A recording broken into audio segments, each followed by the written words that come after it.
मुश्ताक साहब प्लीज। मैं leader of the opposition का शुक्रिया अदा करता हूं कि उन्होंने एक बहुत अहम मौजू की तरफ तवज्जो दिलाया है।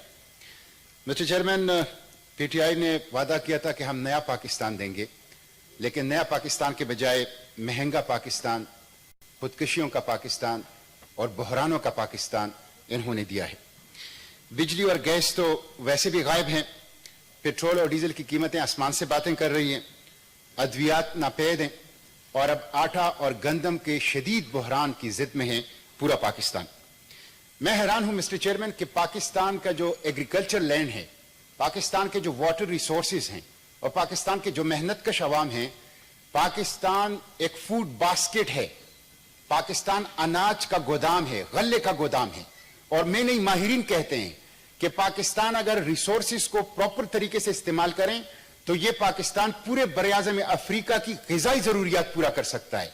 उस पाकिस्तान में रोटी का बहरान, आटे का बहरान, गंदम का बहरान, ये मसला ये समझ में नहीं आ रहा। ये बात की गई कि पहले ही बहरान आए हैं। 35 साल के बाद पहली मर्तबा पाकिस्तान में पीटीआई की हुकूमत में अवाम कतारों के अंदर खड़े होकर, लाठियां खाकर और ख्वार होकर उनको एक आटे की बोरी जो है वो मिल रही है। मैं खैबर पुख्तनख्वा का केस पेश करना चाहता हूं। मोटरवे के ऊपर नाके लगाए गए हैं, जीटी रोड के ऊपर नाके लगाए गए हैं और खैबर पुख्तनख्वा को आटे और गंदम की तरसील रोक दी गई है, जिसकी वजह से शहरों के अंदर खैबर पुख्तनख्वा के जिलों में और खुसूसन कबायली अजला में शदीद बहरानी कैफियत पैदा हो चुकी है। मैं पूछना चाहता हूं, क्या खैबर पुख्तनख्वा पाकिस्तान का हिस्सा नहीं है? क्या आपने खैबर पुख्तनख्वा को तरसील रोक दी गंदम की, खैबर पुख्तनख्वा को आटे की तरसील रोक दी? क्या यह पाकिस्तान का हिस्सा नहीं है? मिस्टर चेयरमैन, बिजली हम पैदा करते हैं, गैस और पेट्रोल हम पैदा करते हैं, इसी तरह तंबाकू हम पैदा करते हैं, तो कहते हैं कि यह सेंट्रल मैटर है।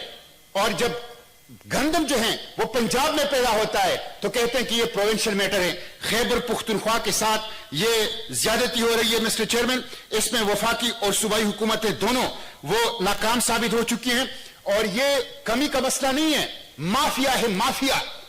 मैं शिबली फराज साहब से कहता हूं कि अपनी सफों में इस माफिया को तलाश करें।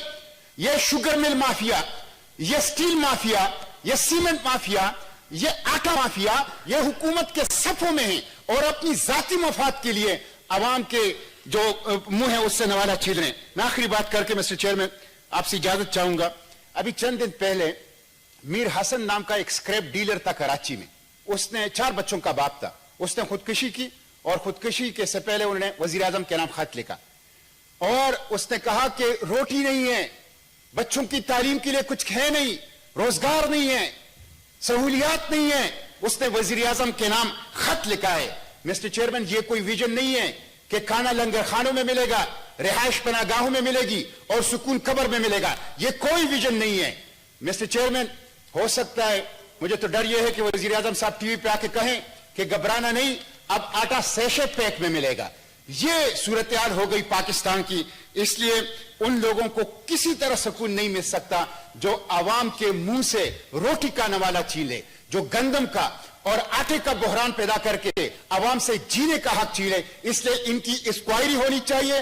जो लोग इसमें मुलविस हैं, खा वो कितनी ही ताकतवर वजीर क्यों ना हो और कितने ताकतवर ब्यूरोक्रेट क्यों ना हो, सूबाई हुकूमत हो या वफाकी हुकूमत हो, उन सब की इंक्वायरी होनी चाहिए। और जो मुजरिम हैं जिन्होंने पाकिस्तान के आवाम को तकलीफ दी है, सर्दी के इस शदीद मौसम में आटे का बहरान पैदा किया है, उनको सजा मिलनी चाहिए। शुक्रिया मिस्टर चेयरमैन।